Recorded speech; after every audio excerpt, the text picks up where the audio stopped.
What's up, everybody?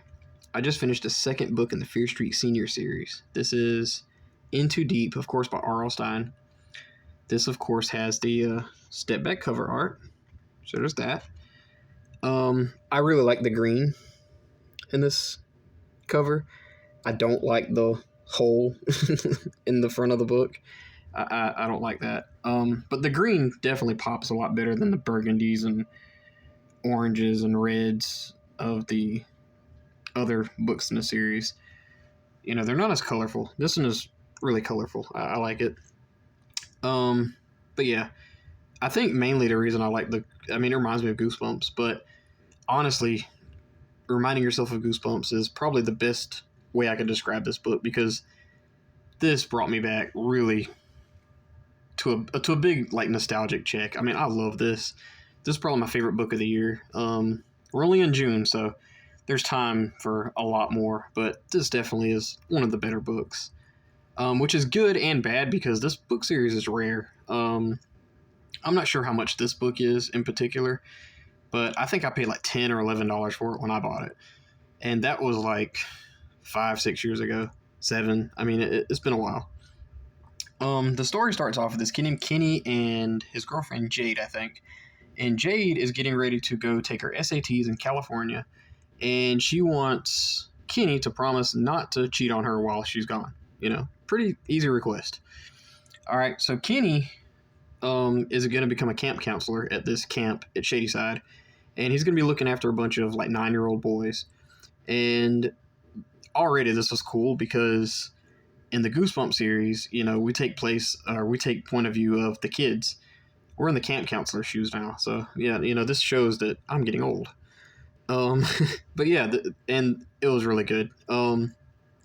Anyway, I'm gushing over the book already, but immediately when Kenny gets to this camp, he meets this kid named Ty. Him and Ty do not get along at first. They play a game of tetherball, and he accidentally hits Ty in the face with the tetherball, and it makes him bleed, and he runs off, or gets mad at him. So anyway, Kenny leaves, and he goes and just explores the camp a little bit, and he sees this girl that's standing beside the lake, and she's really pretty, got blonde hair, and he immediately falls for her. So there's so much for that, not cheating anything. He doesn't cheat yet, so I'm not going to spoil if he cheats or not, but he does. But yeah, he meets this girl, and he introduces himself, and she says her name is Millie, and she tells him, pretty much just to warn him, watch out for Ty, because Ty is dangerous, this and that. So, and to top it all off, a little bit later on, she warns him again, and she says that Ty, that's not Ty. He points to the guy, or he's talking about the guy named Ty, and she says that's not Ty. So already, questions are popping up. All right, we get to meet our kids that Kenny is watching out for, and there's Simon, Charlie. One of the standout characters is Graydon, which is a kind of an overweight kid, and one kid in particular he can't find, and the camp counselor leader, I don't know what he's called. His name is Craig. No, his name is Craig. I can't think of his job title. He tells him that there's one kid, just be careful, because he's actually really disturbed. And he's disturbed? What do you mean? And he was didn't you read the pamphlets I sent you? And Kenny says, yeah, he didn't read any of them. So there's this kid that pops up that was hiding, and he's really shy, and his name's Vincent. Vincent's wearing a mask, a ski mask, and he was apparently in some kind of accident where it left his face really scarred and stuff, and we don't know what his face looks like. So this is Friday the 13th, but the Curse of Camp Cold Lake all in one, and this was fantastic. This book even has a campfire scene, which when I got to that part, I was because I was reading this, I was I hope there's a campfire scene, and we got there, and I was oh, this is so great. Anyway, they end up going to him and his friends. They take a break from camp, and they go to this river thing, where they jump into the river and all, and he runs into Millie, and she's in the up top or whatever, and she dares him to jump off the top into the water. And he says that, it's like, it's kind of shallow, isn't it? And she's like, no, it's not shallow.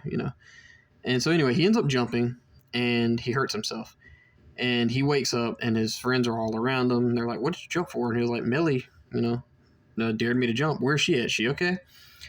He doesn't see her.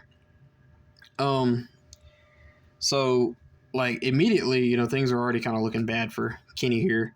But it gets worse. They go into this cave, and again, Millie pretends to like she disappears, and Kenny falls like down this like little ledge, hurts himself. And so there's something going on, and then at the campfire scene that I mentioned earlier, there Vincent is there, and all the kids are picking on Vincent and stuff, and Kenny tries to like make it even, but it doesn't work. Vincent gets mad at him because he doesn't just take up for him, he takes up for the other kids too. And so Vincent like warns him, like he kind of threatens him too. So later on, they're at this campfire, and he sees a snake around the campfire. He grabs it, puts it in a cage, and when he comes back, Vincent says, "Do you want to play cards?" Because they're trying to come up with something else to do. And Vincent pulls out these Doom cards, is what he calls them, and he says they predict the future. And he pulls out 3 black skulls and he says, "What does 3 black skulls mean?" Well, 3 black skulls means instant death, according to Vincent. So right, and now we got this going on. Vincent doesn't like him. Ty doesn't like him. Millie seems like she's trying to do something to him. And it's a lot of questions going up, and I thought I had all the answers. I honestly did. I've been reading R.L. Stine for years. I didn't guess this. I'm not even gonna lie. I didn't guess this like hardly at all. I had a prediction about one character, and I was right, but that was like the easy one. I did not know how everybody was going to tie in. I thought for sure one person was going to be not as bad as they were. They were not. Yeah, this book was fantastic. I loved it. This reminded me of like The Curse of Camp Cold Lake when I first read it.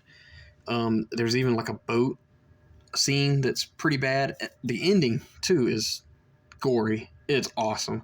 It is amazing. I highly recommend this book. If you haven't read it, easily 5 out of 5 stars for me. Actually, I was gonna give this a 4 out of 5 stars when I was reading this, but Stein was very smart here.